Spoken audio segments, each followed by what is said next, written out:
Good morning, everybody. This is the Personal Playlist Podcast, fondly referred to as the P3 on Voice Ed Radio. I'm Noah Daniel. Music is a world within itself, with a language we all understand. I am so excited to have Doug Peterson here on the Personal Playlist Podcast. Doug is currently the past president of the Educational Computing Organization of Ontario, an organization where he served as president in 2017 and 18 and was the Bring It Together conference co-chair in 2013 and 2014. In his educational past, he's been a sessional instructor at the Faculty of Education at the University of Windsor, teaching the Computer Science Teachable course. He's taught data processing, computer science, accounting, general business studies, and mathematics at the secondary school level, and was the director of business education at Sandwich Secondary School in Lasalle, Ontario. He was a computers and education program consultant with the Greater Essex County District School Board, and before that, the Essex County Board of Education. In the middle of all this, he managed the Information Technology Department for the Greater Essex County District School Board for a time. Doug has a love for professional learning. We're going to hear more about it. He's a reader, a learner, and loves to share all of his ideas on Twitter. He celebrates the active Ontario educators every Friday morning about their blogging efforts and their insights into education, and has a Wednesday show on Voice Ed Radio this week in Ontario Edublogs.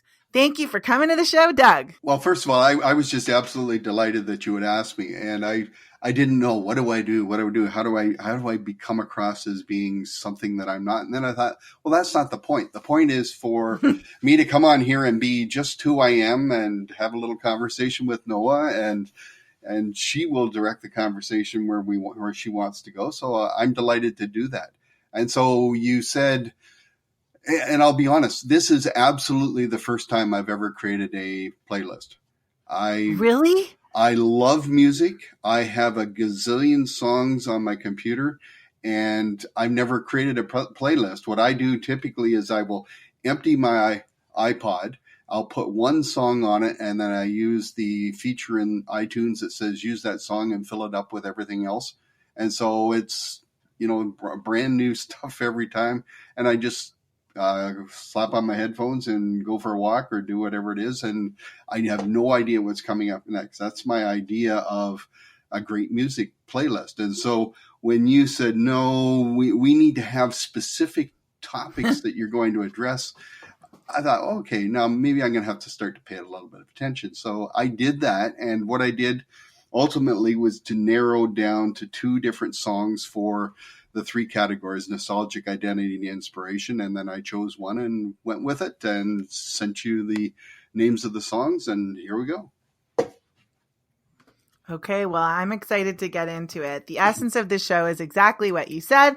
People bring three songs. We talk about them, we unpack it, and we try to share as much about the song and why it connects to you as possible. Tell me a little bit about why you chose this song and why it's nostalgic for you.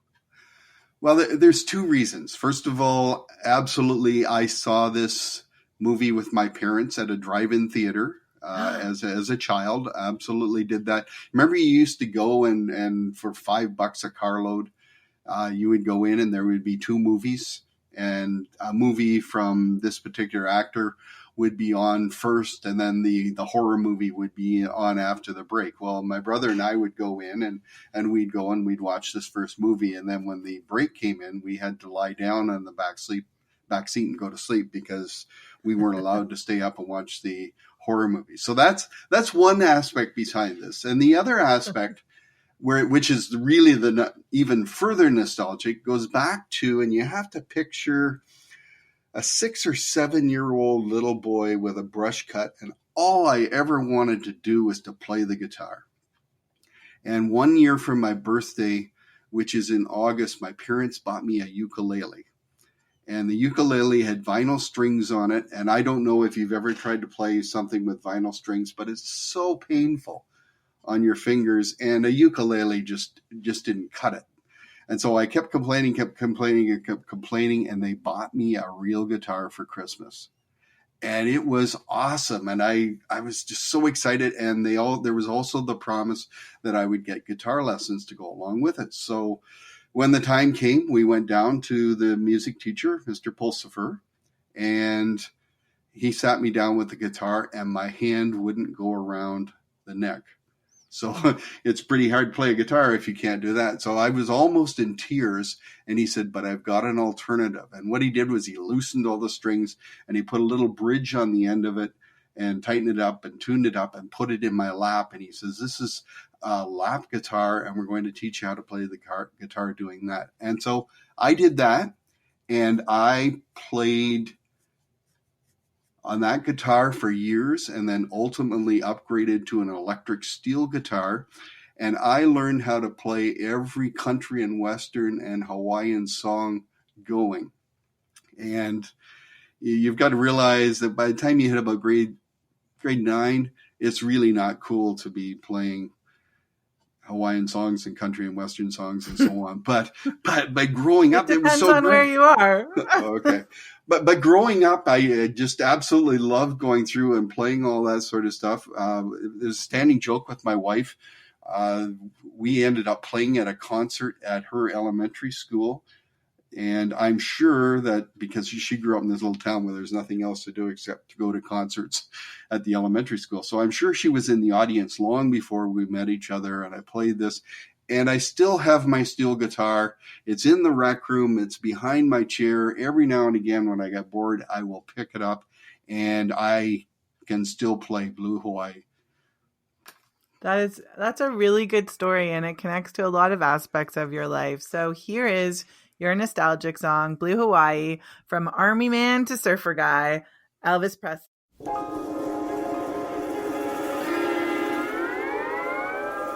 Night and you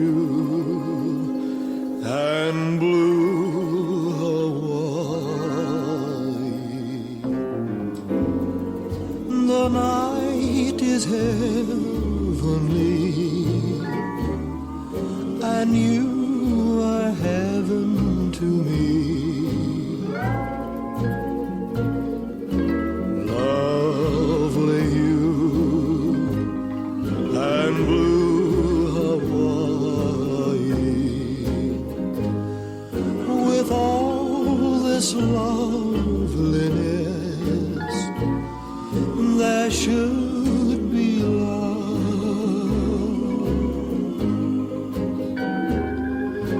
Come with me while the moon is on the sea. The night is young, and so are we. So are we. Dreams come true in blue Hawaii, and mine could all come true this magic night of nights with you. Come with me. What are you picturing when you're listening to it now? I'm actually just picturing this little boy playing his guitar on a bed, because my chair that was at my desk had arms on it, so you couldn't sit in it to play this. So I had to just sit there. I remember the bed, it had a big wow in the center because it had flex spring mattresses underneath it, and had certainly seen better years. But I played that guitar. Well, I had to 1 hour every night. That was part of the deal, but I just picked it up and played it and just loved doing that sort of thing. And do you still play? Every now and again, I'll pick that guitar up and play around with it. I did eventually end up buying myself another guitar, and I'll play with it every now and again, but I'm not Showtime material anymore. Well, it's good to know that you were once Showtime material, but then you grow up. So let's go to your identity song for a minute, which seems like a perfect transition. This is a classic singer, and this song is actually the song that convinced Columbia Records to sign him. Tell us a little bit about your identity song. Okay, the identity is interesting because when you only have one song, I think what you have to do is narrow it down to one aspect of your identity. And that was kind of difficult. And I think the part about my identity that impressed me is that I came into education and the use of computers in the classroom, I think, at the right time. I had graduated from university with a degree in mathematics and computer science, and I got an opportunity to teach computer science and data processing. And there were very few schools at the time that were teaching that. And so I kind of rode the wave of technology all the way from punch cards in my first teaching assignments to using the internet and high-end equipment all the way through. And I constantly grew and learned new things as I went along. And I remember a conversation I had with a friend once. He said, you should write a book. And I thought, yeah, I should write a book. And then all of a sudden I thought, no, I don't want to write a book.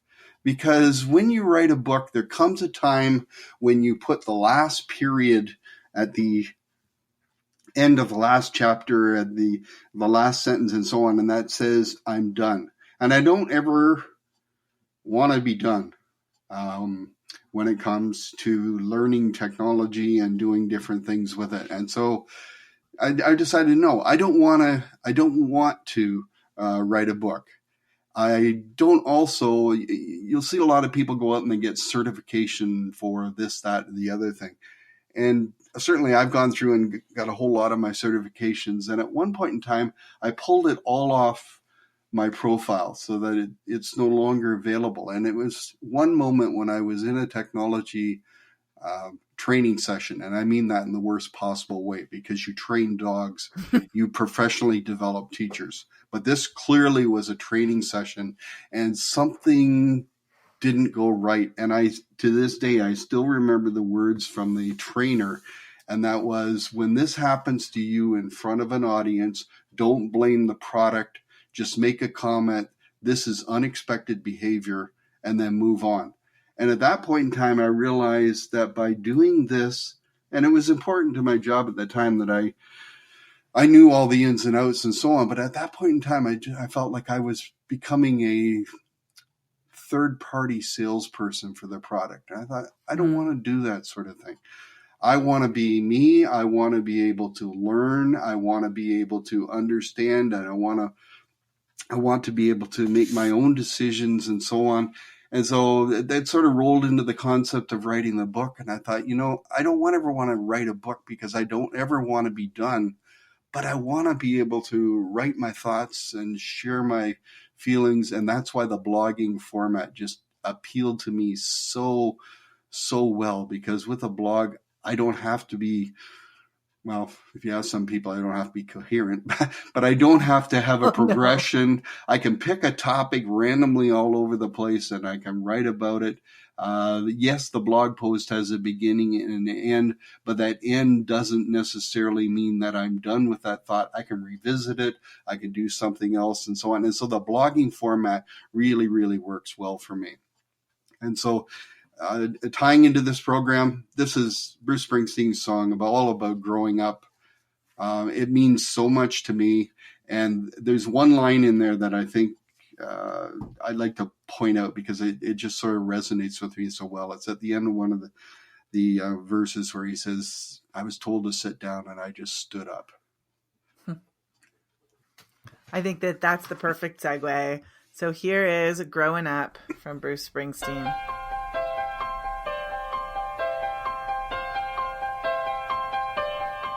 Well, I stood stone like at midnight, suspended in my masquerade, and I combed my hair, it was just right, and commanded the night brigade.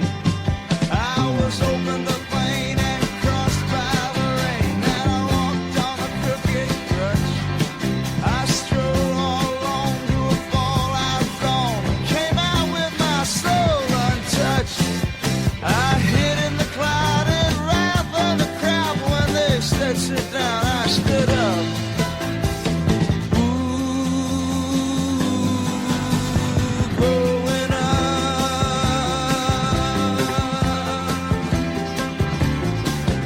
The flag of piracy flew from my mast. My sails were set wing to wing. I had a jukebox graduate for a first mate. She couldn't sail, but she sure could sing.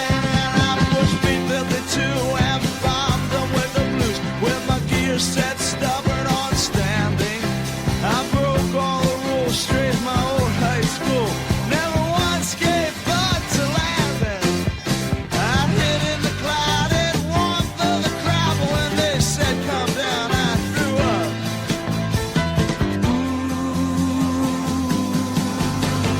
Rolling on.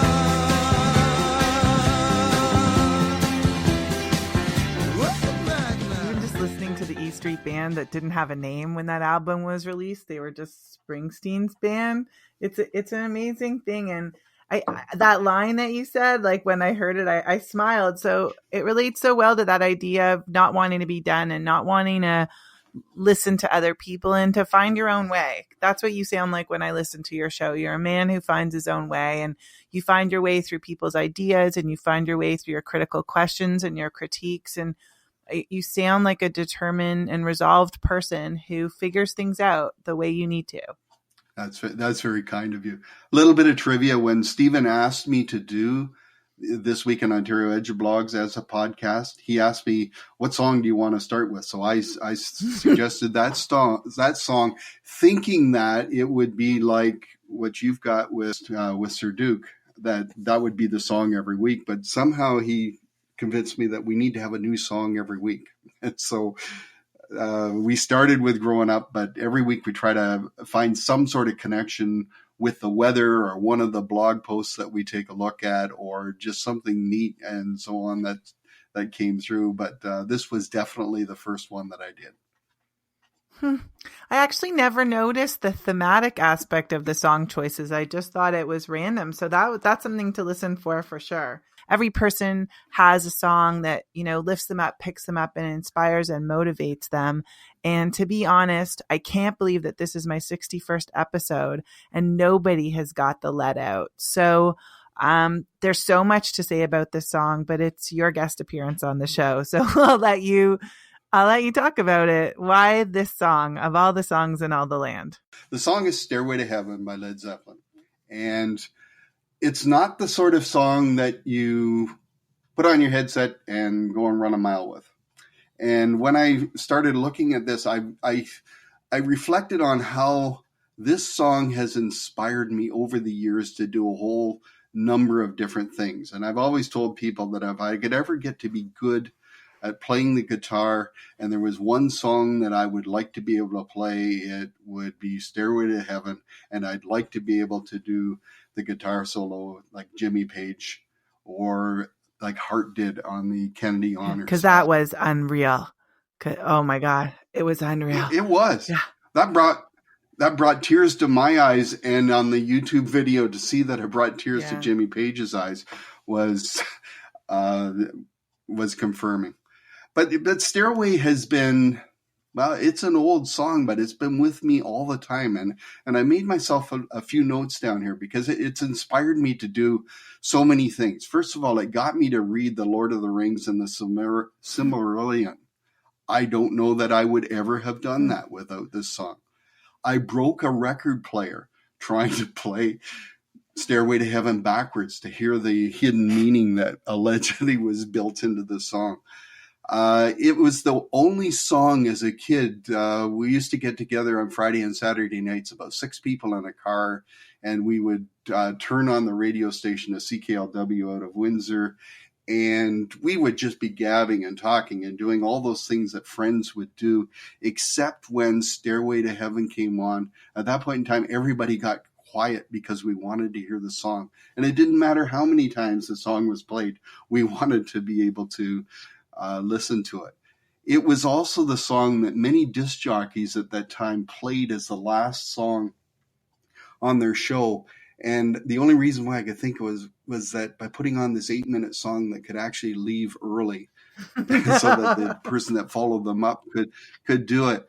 And it was also the one song that whenever it came on the radio, and still today, when I have the oldies station on and it comes on the radio, it's the one that if you're driving home, you'll go around the block a couple times so that the song plays it in entirety, because it's almost cruel to cut this off midstream. You want to be able to hear the end of it. My dog loves it. There's been twice as I was preparing for the show. There have been twice that we've come back from our walk, and Stairway Heaven has come on while I'm listening to it, and we walk just a little bit further before we come back so that we can hear the end of it.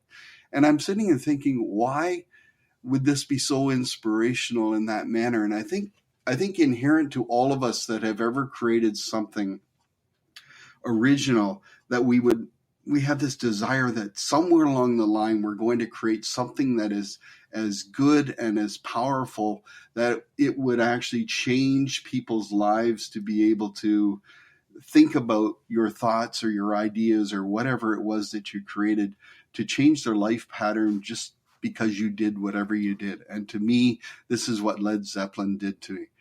Even more than that, when I think about education, there's some messages in there.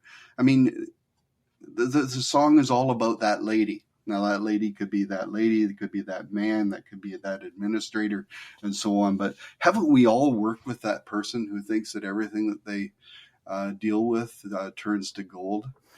And you know, when you're in the classroom, there are choices that you make along the time. And so in the song, they talk about two paths you can go back, and they're still trying to change the road that you're on. And isn't that part of the goal of us as educators, to help students make the right choice when they get to that fork in the road and they've got the opportunity to move one way or the other? It just sort of pulls down in there. And then ultimately, the one line in there that I think is the most powerful, it talks about winding down the road, and we talk about our shadows taller than our soul. That just sort of reached out to me, and that to me is the one inspirational line out of 8 minutes of absolutely wonderful music that I think should be a driver for everybody. Thinking about the shadow that you cast and how, if you do things right, it is much taller than your soul.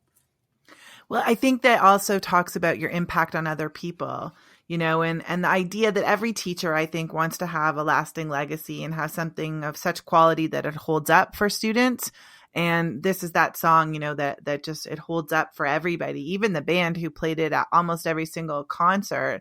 And I know Robert Plant was asked about it so many times, and he even says he interprets the song differently, and he wrote the lyrics. So there are layers and layers to the song. And it's funny, at the very beginning, I asked you, which parts should I take out? Because it's an 8-minute song and a half an hour show. But, you know, we hope that people listen to the song here and they're inspired to go and listen to it too. For me, it was the last song at every dance that I went to, and hopefully you ended up with the right boy to dance with or your friends to just really enjoy. So let's listen to one of the most acclaimed classic rock songs of all time, and maybe even the most famous Zeppelin song, Stairway to Heaven.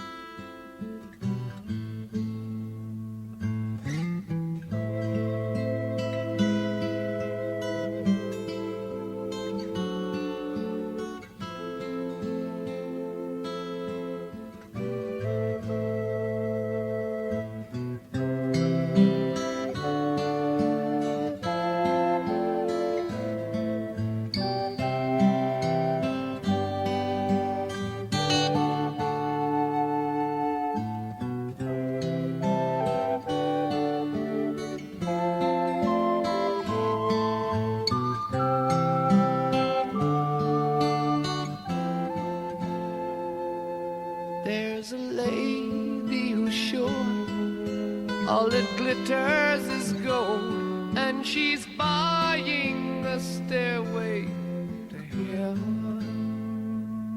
When she gets there, she knows if the stores are all closed, with a word she can get what she came for.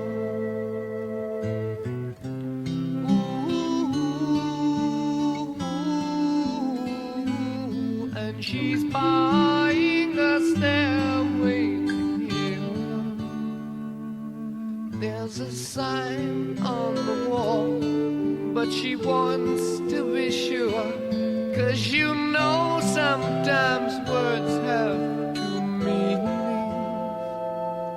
In a tree by the brook, there's a songbird who sings. Sometimes all of our thoughts are misgiven.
That's just beautiful. I can't believe that you've done 61 shows, and this is the first time that song has come up. It also got me thinking about all the educational undertones that we can take from it if we use it as, that abstraction that it was intended to be. And although I was channeling Middle Earth at a lot of it, I also was thinking about how, the beauty of teaching so often is not knowing the answers and allowing people to co-construct the possibilities with you.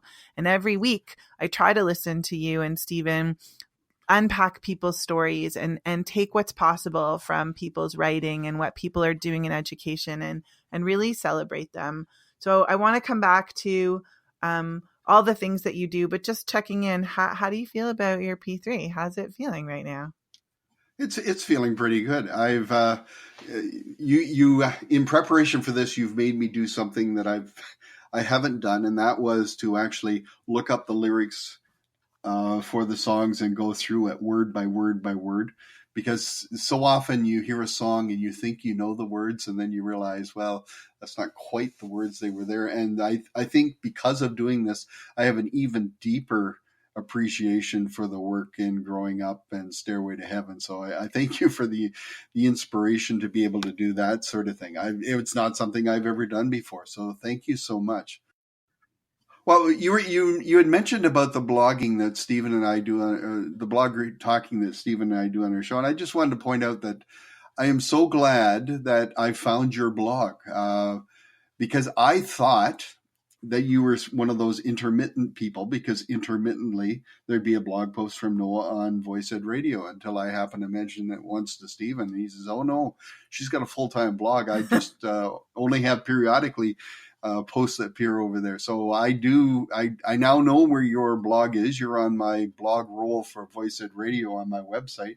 And it's always delightful when I be able to go through and find that you've got something in there that you've written about a show that you've done, or that you've got a thought that you're doing, or you're doing something with the On-Ed mentors. It's just, you've been just a gold to find in that respect.